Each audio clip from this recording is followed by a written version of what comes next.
Kardinali i New Yorkut, Papa i ri do të përpiqet të ndërtojë ura me presidentin Trump.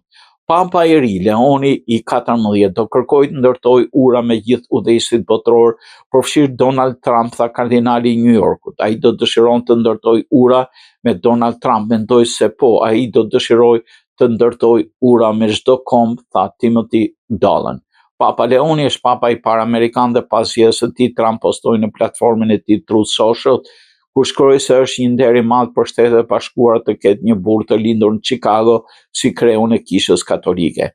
Kritika të ndryshme ndaj administratës Trump. Në të kaluarën, një llogari në media sociale që mban emrin e Papa Leonit para se ai të bëhej pap, ndau postime që ishin kritike ndaj administratës Trump. Ai ndau një artikull opinionin në shkurt i cili kritikonte zëvendësën presidentin J.D. Vance për bindjet e tij dhe disa aspekte të mosindhënies së krishterë. Papa i ri ka të ngjarë sfidoi presidentin e Shtetet e Bashkuara, thon disa teolog britanik, dhe mendon se 69 vjeçari do shmang përballjen, ndërsa do sfidojë dhe administratën amerikane. Mendoi se ai mund të ketë këtë mënyrë do të qenit një pranim mjaft armatosëse. Ai është i butë dhe i mençur.